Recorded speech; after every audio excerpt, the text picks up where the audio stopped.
عنہ کو اہل مکہ نے اہل مدینہ کی طرف مذاکرات کے لیے بھیجا۔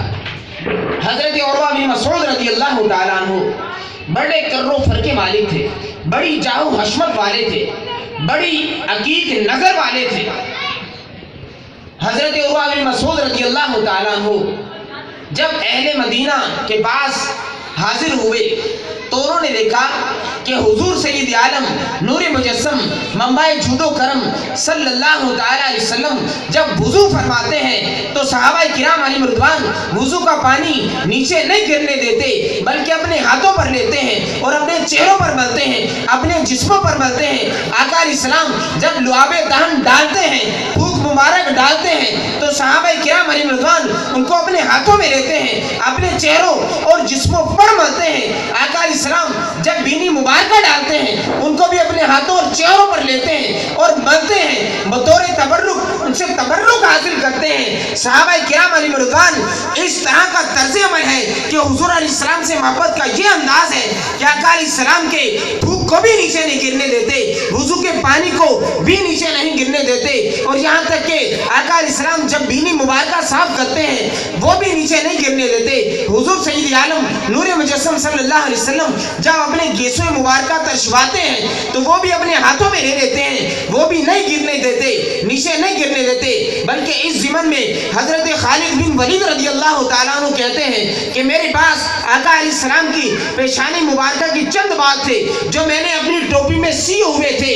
اللہ کی قسم جتنی بھی فتوحات مجھے نصیب ہوئی ہیں آقا علیہ السلام کے گیسویں مبارکہ کی برکت سے نصیب ہوئی ہیں۔ حضرات صحابہ کرام علیہم رضوان کا یہ عقیدہ ہے کہ جتنے ہمیں تبرکات ملتے ہیں آقا علیہ السلام کے کرم سے ملتے ہیں، اور حضور علیہ السلام کے جو تبرکات ہیں ان کے ذریعے ہمیں شفائیں بھی ملتی ہیں، ان کے ذریعے ہمیں فتوحات بھی ملتی ہیں۔ تو صحابہ کرام علیہم رضوان آقا علیہ السلام کے تبرکات سے برکت حاصل کیا کرتے تھے۔ جب عروہ بن مسعود رضی اللہ تعالیٰ عنہ نے یہ دیکھا کہ صحابہ کرام علیہم رضوان آقا علیہ السلام کا اس قدر تعظیم کرتے ہیں، حضور علیہ السلام کی اس قدر تعظیم کرتے ہیں، وہ اہل مکہ میں گیا، کہنے لگا اے اہل مکہ میں بڑے بڑے بادشاہوں کے دربار میں گیا ہوں، نجاشی کے دربار میں گیا ہوں، کیسر و کسریٰ کے دربار میں بھی گیا ہوں، مگر جتنی تعظیم و توقیر حضور کے صحابہ نے کی ہے اتنی تعظیم و توقیر بڑے بڑے بادشاہوں کے درباروں میں نہیں ہوتی۔ خدا کی قسم حضور علیہ السلام جب وضو کرتے ہیں تو وضو کا وہ پانی نیچے نہیں گرنے دیتے بلکہ اس قدر لپکتے ہیں جیسے ان میں لڑائی ہونے لگ گئی ہو۔ حضور علیہ السلام جب تھوک مبارک ڈالتے ہیں وہ بھی اپنے ہاتھوں میں لے لیتے ہیں، آقا علیہ السلام بینی مبارکہ ڈالتے ہیں وہ بھی اپنے ہاتھوں میں لے لیتے ہیں، اور جب حضور علیہ السلام اپنے صحابہ سے کچھ کہتے ہیں تو بڑے انہماک کے ساتھ سنتے ہیں، ایسا سنتے ہیں کہ اگر ان کے سروں پر پرندے بیٹھے ہو کہیں اڑ نہ جائیں۔ تو حضرات صحابہ کرام علیہم رضوان کا یہ طرز عمل ہے۔ یہ عروہ بن مسعود رضی اللہ تعالیٰ عنہ ابھی اسلام نہیں لے کر آئے مگر آقا علیہ السلام کی تعظیم و توصیف اس طرح بیان کر رہے ہیں، اور سیرت کی کتابوں میں یہ لکھا ہے کہ عروہ بن مسعود رضی اللہ تعالیٰ عنہ کے ایمان لانے کا سبب یہی واقعہ بنا ہے۔ اور آج کہتے ہیں کہ حضور کی تعظیم اتنی ضروری کیوں ہے، حضور کی تعظیم ایسے اگر تم نے کی یہ تو شرک ہو جائے گا، حضور علیہ السلام کا میلاد منایا یہ شرک ہو جائے گا، آقا علیہ السلام کے روضہ مبارکہ پر چلے گئے دست بستہ صلاۃ و سلام عرض کرتے ہیں اور کہتے ہیں یہ تو شرک ہے، معاذ اللہ آقا علیہ السلام کے روزہ مبارکہ پر یا سنہری جالیوں کے روبرو کھڑے ہو کر دست بستہ سلام عرض کرتے ہیں اور الٹے پاؤں پیچھے آ جاتے ہیں، کہتے ہیں یہ تو شرک ہے، یہ کہاں لکھا ہے؟ میں کہتا ہوں کہ اگر تم دلیلیں مانگتے ہو تو ہمارے علماء کرام نے بڑی دلیلیں دی ہیں، کتابیں بھری پڑھی ہیں، آیت مبارکہ بھی شاہد ہیں، احادیث بھی شاہد ہیں، مگر ان سے اتنا سوال ہے کیا حضور علیہ السلام کی محبت کرنے میں بھی کسی دلیل کی ضرورت ہے؟ کیا حضور علیہ السلام کا میلاد منانے میں کسی دلیل کی ضرورت ہے؟ ارے صحابہ کرام علیہم رضوان نے تو تعظیم کر کے بتا دیا کہ حضور کی تعظیم کی جائے تو ایسی کی جائے۔ وہ جب حضور کی تعظیم کرتے تھے کوئی دوسرا صحابی یہ نہیں کہتا تھا کون سی آیت میں لکھا ہے کہ تم حضور علیہ السلام کے بچے ہوئے جو پانی کے قطرات زمین پر نہیں گرنے دیتے، یہ کہاں لکھا ہے؟ تم تھوک مبارک حضور کا ہاتھوں میں لیتے ہو، یہ کہاں لکھا ہے؟ حضرات صحابہ کرام علیہ رضوان نے یہ نہیں کہا، بلکہ ان کو پتا تھا کہ حضور علیہ السلام کی تعظیم و توقیر کیسے کرنی چاہیے۔ یہ حضرات صحابہ کرام علیہ رضوان نے کر کے بتایا ہے۔ آج کا نام نہاد جو مسلمان ہے وہ کہتا ہے دلیل لے کے آؤ۔ بھلا حضور علیہ السلام کے میلاد منانے میں بھی کسی عاشق کو دلیل کی ضرورت ہوتی ہے؟ کیا حضور علیہ السلام کا لنگر پکانے میں کسی دلیل کی ضرورت ہے؟ کیا محفل نعت کرنے میں کسی دلیل کی ضرورت ہے؟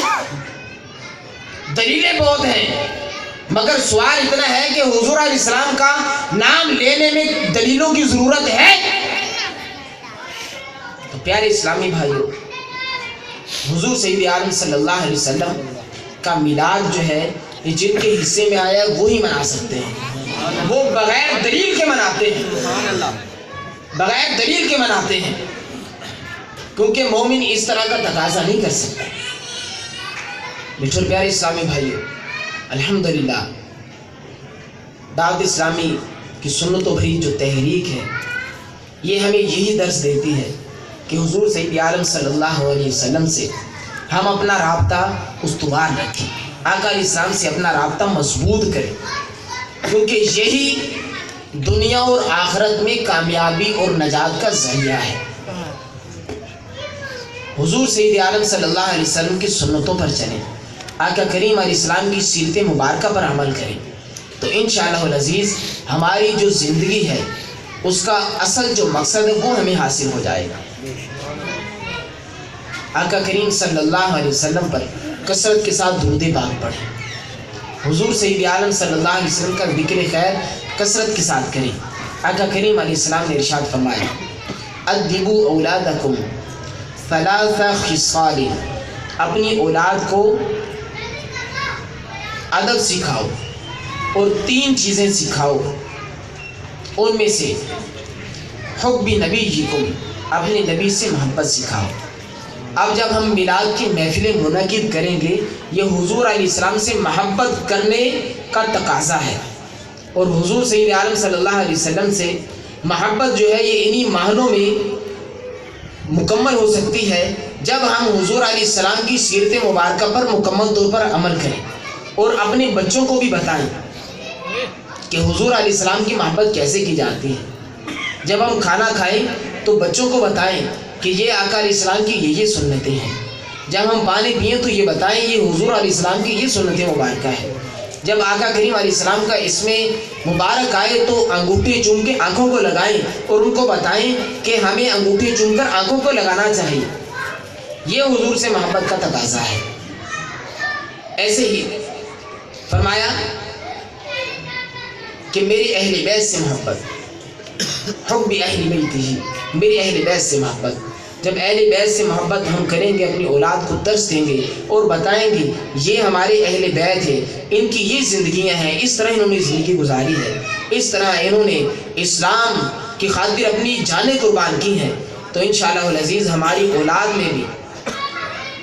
دین اسلام کی خاطر قربانی دینے کا شعور اور جذبہ پیدا ہوگا اور اہل بیت سے محبت ملے گی۔ تیسرا آقا اسلام نے فرمایا قراءۃ القرآن، قرآن سے محبت۔ تو ہم